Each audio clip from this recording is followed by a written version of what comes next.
जय हिंद बच्चों। आज हम आपके लिए एक ऐसा क्वेश्चन लेके आए हैं कि सिद्ध करना है। सिद्ध कीजिए कि त्रिभुज के तीनों कोणों का योग 180 अंश होता है। सब कोई पढ़ता है, सब कोई जानता है कि त्रिभुज के तीनों कोणों का योग 180 अंश होता है। तो कैसे होता है, क्यों होता है, इस बात को हम एकदम जड़ से जानने की कोशिश करेंगे और इस चीज को बिल्कुल सिद्ध करेंगे कि कैसे होता है। तो आइए बिना विलंब किए हम सवालों पे चलते हैं। बड़े ध्यान से देखिएगा और लास्ट तक बने रहिएगा। तो किसी भी त्रिभुज की या किसी भी चीज की रचना करना होगा तो आपको सोचना नहीं पड़ेगा। ध्यान दीजिएगा। तो यहाँ पे एक त्रिभुज है हमारे पास और त्रिभुज में हमारे पास यहाँ पे दिया हुआ है कि कोण ए। इस चीज को बड़े ध्यान से और इत्मीनान से समझिएगा कि कोण एक, ओके, कोण एक, और यहाँ पे दिया हुआ है कोण दो और कोण तीन। त्रिभुज के तीन कोण होते हैं, ये बात सबको मालूम है, और त्रिभुज के तीनों कोण यहाँ पे दर्शाए गए हैं। ओके, तो सिद्ध कीजिए कि त्रिभुज के तीनों कोणों का योग 180 अंश होता है। तो सबसे पहले इसमें क्या करोगे, कोई भी रचना करना है, कोई भी चीज सिद्ध करना है, तो सबसे पहले उसमें क्या करोगे आप? सबसे पहले एक काम करोगे, और वो क्या करोगे कि आपको ये लिखना है। क्या? मैं बिल्कुल वैसे ही बताऊंगा जो काम आपको करना है। क्या करना है? सबसे पहले आपको ये लिखना है कि क्या दर्शाया गया है। सबसे पहले हेडिंग बनाओगे बच्चे, दिया है। क्या क्या दिया है आपको ये बताना है इस क्वेश्चन यहाँ पे कि क्या क्या दिया है। जो जो दिया है वो आपको समझाना है, बताना है। और दिया क्या है कि एक त्रिभुज ABC, ध्यान देना, क्या दिया हुआ है? एक त्रिभुज दिया गया है। एक त्रिभुज दिया गया है और उसका नामकरण भी किया गया है। एक त्रिभुज दिया गया है AB और C, जो आपके सामने है। ओके, त्रिभुज ABC, और उसमें यह दिया गया है एवं उसके तीन कोण भी दर्शाए गए हैं। एवं यहाँ पे आप लिखोगे एवं उसके तीन कोण, एवं उसके तीन कोण, उसके तीन कोण कौन कौन से दिए गए हैं? तीन कोण, कोण एक प्लस कोण दो और प्लस कोण तीन। ये तीनों कोण हैं बेटे, ये कोण का सिंबल है और कहा गया है तीनों कोणों का योग 180 अंश होता है। तो बराबर में क्या दिया गया है? 180 अंश। तो सबसे पहले जिस चीज की रचना करना है, जो चीज आपको सिद्ध करना है, उसमें आप अपने विवेक से ये देखोगे कि उसमें क्या है, उसमें क्या दिया गया है, क्या क्या बताया गया है। उस चीज को आपको लिखना है, सबसे पहले दिया गया है। और दूसरी बात ये भी आप डिसाइड करोगे कि क्या सिद्ध करना है। तो आप लिखोगे सिद्ध करना है, सिद्ध करना है, सिद्ध करना है, सिद्ध करना है। क्या सिद्ध करना है? सेम यही कंडीशन यहां पे लिखोगे। सिद्ध करना है बच्चे, क्या सिद्ध करना है कि कोण एक प्लस कोण दो और प्लस कोण तीन बराबर 180 अंश। मतलब कि तीनों कोणों का योग जो होता है वो 180 अंश होता है। ये आपको सिद्ध करना है। उसके बाद सिद्ध करने वाली बात आपने लिख दी। अब रचना लिखोगे और उस रचना में आप क्या करोगे? सबसे पहले आपको क्या लिखना है? रचना लिखोगे कि कौन सी रचना आप करने वाले हो। यहाँ पे आपको क्या करना है? रचना लिखना है। रचना का मतलब ये है कि आप उस फिगर में जो बदलाव करोगे, जो लाइन खींचोगे, वो सारी चीजें आपको यहाँ पे लिखना पड़ेगा। तो ये तीन चीज आपको क्या करना है? रचना लिखना है। अब उस रचना में, सही है, उस रचना में आपको क्या करना है? पहले यहाँ पे आपको बनाना पड़ेगा। ओके, तो यहाँ पे जो फिगर है, ओके, इस चीज को बड़े ध्यान से देखिएगा। इस फिगर में जो कुछ भी रचना हम करेंगे, या फिर मुझे यहां से कोई लाइन अगर खींचनी है तो वो रचना हो जाएगी, या फिर मुझे इस रेखा, यहाँ पे कोई रेखा खींचना है तो वो रचना हो जाएगी, या कोण 2 के सम्मुख वाली भुजा पे कोई रेखा खींचनी है तो वो रचना हो जाएगी, या फिर कोण 3 के सम्मुख वाली भुजा पे कोई रेखा खींचनी है तो वो रचना हो जाएगी। हमें इसमें क्या करना है, हमें इसमें एक रचना करनी है, और वो रचना क्या करनी है, मैं एक रेखा खींचता हूँ, उसके 3 कोण, यहाँ से थोड़ी सी चीज़ मिटाता हूँ कि एक रेखा खींचने के लिए यहाँ पे मैं इस चीज़ को लिख देता हूँ, जो चीज़ मिटाता हूँ। ओके, जो चीज़ मिटाता हूँ उस चीज़ को मैं लिख देता हूँ। एक चीज़ ध्यान देना, यहाँ पे मुझे लिखना है उसके 3 कोण, 3 कोण, ये 3 मैंने मिटाया था। तो मैं रचना करने जा रहा हूँ, इस चीज़ को ध्यान देना बच्चे। यहाँ से मैं एक लाइन खींचूंगा। ओके, क्या खींचूंगा? एक लाइन खींचूंगा, ये चीज़ ध्यान रखना। एक लाइन मैंने खींच दिया यहाँ से। ओके, चलो ये लाइन हो गई। अब ये लाइन हो गई तो यहाँ पे इस तरीके से, तो इस चीज को बड़े ध्यान से समझिएगा। रचना, अब ये रचना का नाम दोगे आप कि उस रचना में आपने क्या किया। तो इस रचना में बच्चे आपने क्या किया, उस चीज को आप बकायदा लिखोगे। और कैसे लिखोगे, ध्यान देना। भुजा BC के सम्मुख, ये कौन सी भुजा है? अच्छा, नामकरण भी कर दो इसका, A, B और C। तो ये हो गई भुजा BC, और भुजा BC के ठीक सामने, बात समझ रहे हो, भुजा BC के ठीक सामने A से होकर समांतर रेखा XAY, सही है। यहाँ पे इसका भी नामकरण कर देते हैं X और Y। तो आप लिखोगे भुजा BC के सम्मुख। ओके, भुजा BC के सम्मुख, सम्मुख शीर्ष, शीर्ष A, शीर्ष A, भुजा BC के सम्मुख शीर्ष A के, शीर्ष A पर, शीर्ष A पर BC के समांतर, BC के समांतर एक रेखा, एक रेखा, क्या, इस रेखा का क्या नाम है? XY, लेकिन बीच में A भी है तो आप XAY लिख सकते हो। XAY, एक रेखा खींचा। ओके बच्चे, एक रेखा खींचा, तो यहां पे आपने इसको बकायदा लिख दिया, एक रेखा खींचा। आपकी जो रचना है वो भुजा BC के सम्मुख, भुजा BC के ठीक सामने वाले मुख पे, सही है, BC के समांतर। बच्चे ये शब्दावली में क्लियर कर दूं कि ये समांतर क्या होता है। समांतर, जैसे मैं आपको कह दूं 2 रेखाएं खींच दूं, एक रेखा ऐसी खींच दूं और एक रेखा ये खींच दूं, एक रेखा ऐसी खींच दी और एक रेखा ऐसी खींच दी, एक रेखा ऐसी खींच दी और एक रेखा ऐसे खींच दी। तो अब बताओ इसमें समांतर कौन सी होगी?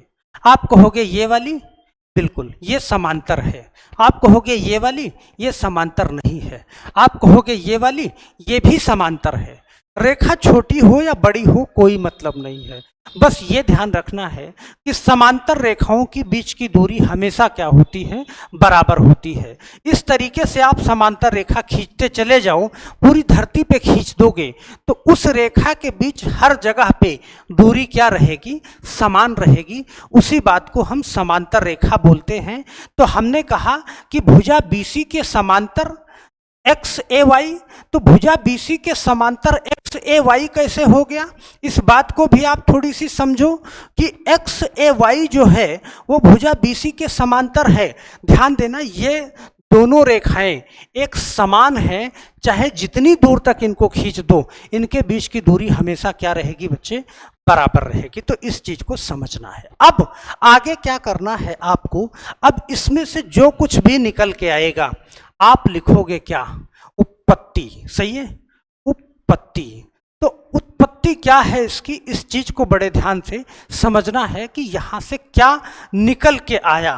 XAY जो है ध्यान देना, एक्स ए वाई जो आपने खींचा है, एक्स ए वाई, वाई एक सरल रेखा है, एक क्या है, सरल रेखा है, क्या है, सरल रेखा है, बिल्कुल सीधी सीधी रेखा है। ओके, यहाँ पे एक्स ए वाई क्या है बच्चे, एक सरल रेखा है, तो इस चीज को भी आपको समझना है। ओके, अब यहाँ पे ध्यान देना, मैंने कहा कि कोण एक है, ये कोण एक है, ये कोण दो है और ये कोण तीन है।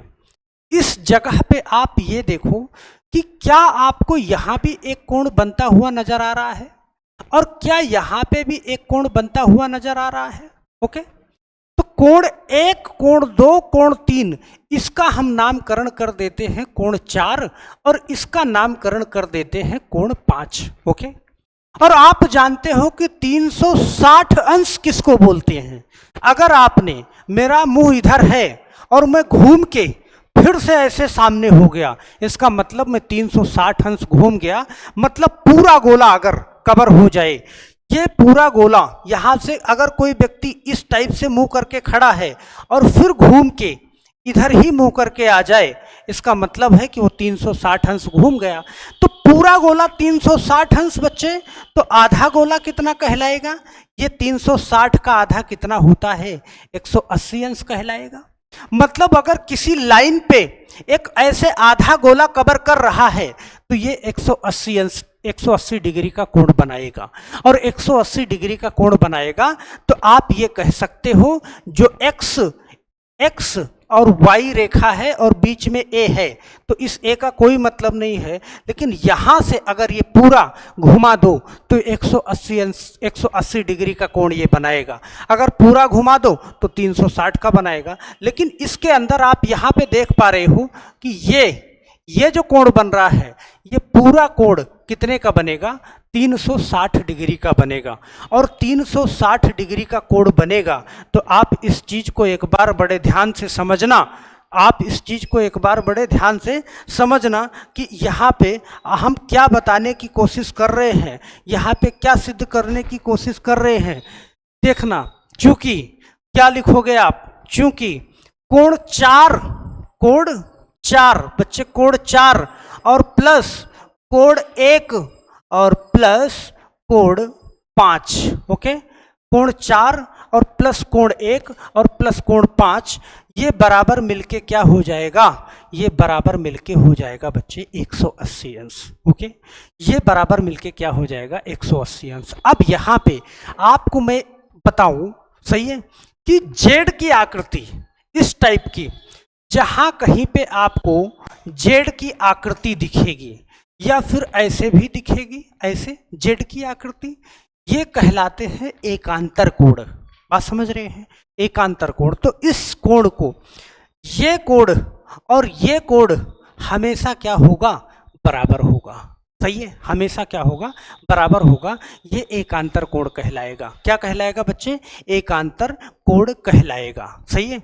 अब यहाँ पे आपको दिख रहा होगा कि जेड की आकृति कहाँ बनेगी, इस वाले पोजीशन पे जाओ, यहाँ पे आ जाओ, ओके, और यहाँ पे आ जाओ, तो ये दोनों आपस में, ध्यान देना, इसलिए कोण 4, ओके, इसलिए कोण 4 बराबर हो जाएगा कोण 2 के।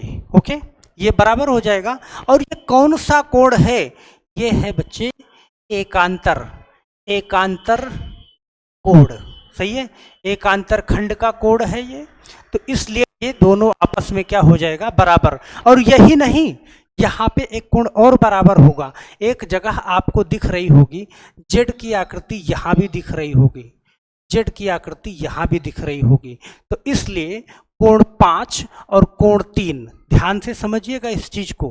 कोण 5, यहाँ मैं यहाँ लिख दे रहा हूं, कोण 5 और बराबर कोण 3, ये दोनों कोण बच्चे आपस में क्या हो जाएंगे, बराबर हो जाएंगे, क्योंकि ये आपस में एकांतर खंड के कोण कहलाएंगे। एकांतर खंड के क्या कहलाएंगे, कोण कहलाएंगे, इसलिए ये दोनों कोण बराबर हो जाएंगे। तो आप सबको मालूम है, सही है, आप सबको मालूम है कि कोण 1 और प्लस कोण 2 और प्लस कोण 3 बराबर क्या है, 180 अंश है। इस चीज को ऐसे मानते हो। चलो मैं यहाँ पे फिर से एक बार सिद्ध करता हूँ और यहाँ पे एक बार आपको ध्यान से देखना है। मैं चेंज कर लेता हूँ कलर। ये आप जानते हो दिया हुआ है क्या कि कोण 1 और प्लस कोण 2 और प्लस कोण 3 बराबर होता है क्या, 180 अंश। क्या होता है, 180 अंश।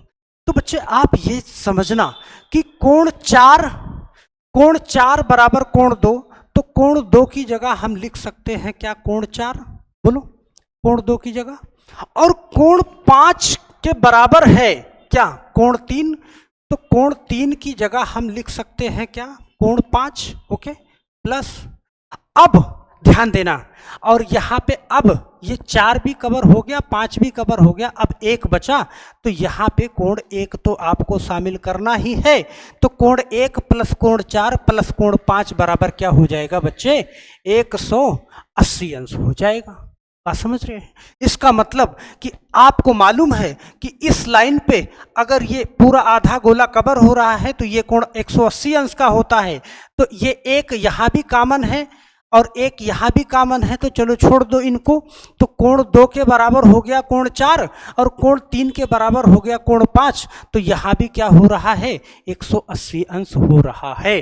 तो इसलिए हम कह सकते हैं कि कोण 1 प्लस कोण 2 प्लस कोण 3 बराबर होता है क्या, 180 अंश। तो इसी बात को हम सिद्ध करते हैं। यहाँ पे आप लिख सकते हो इति सिद्धम। ये चीज यहीं पे सिद्ध हो जाती है कि कोण 1 प्लस कोण 2 और प्लस कोण 3 किसी भी त्रिभुज के तीनों कोणों का मान क्या होता है बच्चे, 180 अंश होता है। तो जरूरी नहीं है कि इस चीज को रटा जाए, यहाँ पे कुछ और लाइन अपने आप से जोड़ सकते हो, इसको समझा सकते हो आप। रट के कोई चीज नहीं लिखना है। बस सबसे पहले क्या करना है कि जो चीज दिया है ये आपको दर्शाना है कि वहाँ पे क्या क्या दिया गया है। ओके, दिया गया है, इस चीज को दर्शाना है। फिर क्या सिद्ध करना है वो चीज आपको स्पष्ट लिखना है। फिर रचना कौन सी करनी है वो चीज आपको रचना आपने क्या किया वो यहाँ पे लिखना है। और फिर क्या निकल के आया, उत्पत्ति किस बात की हुई, वो चीज आपको यहाँ पे लिख देना है। और जो चीज सिद्ध करना है उसको आपको प्रूफ कर देना है, वो चीज आपको प्रूफ हो जाएगा। तो बच्चे हम आशा करते हैं कि दोबारा किसी चीज़ की रचना करना होगा, कोई चीज़ सिद्ध करना होगा, तो आप बड़े इत्मीनान से आप उस चीज़ को कर लोगे। तो हम आशा करते हैं इस चैनल पे अगर नए हैं तो चैनल को सब्सक्राइब जरूर करिएगा और सब्सक्राइब करने के साथ साथ बेल आइकॉन दबा लीजिएगा। दिन में हम सिर्फ एक वीडियो डालते हैं, लेकिन वो वीडियो आपके सीधा दिल में नहीं, दिमाग में नहीं, दिल और दिमाग दोनों जगह पे छप जाती है। दोबारा वो चीज़ आपको पढ़ने की जरूरत नहीं पड़ेगी। और 10 से 12 मिनट से ज़्यादा हमारी वीडियो होती नहीं है। पीछे चैनल पे जाना, बहुत बेहतरीन वीडियो मैंने बना के डाली है, बहुत अच्छे कंटेंट। आप एक बार जाना, देखना उन वीडियो को, आपको सच में मज़ा आ जाएगा। बिना कहे आप चैनल को सब्सक्राइब कर लेंगे और डेली हमारी वीडियो देखेंगे और कमेंट जरूर करिएगा, हम आशा करते हैं। तो वीडियो लाइक करके जाइएगा, इस बात का ध्यान रखना। तो बस आज के लिए सिर्फ इतना ही, मिलते हैं नेक्स्ट वीडियो में। तब तक के लिए आप सभी लोगों का बहुत बहुत धन्यवाद। जय हिंद।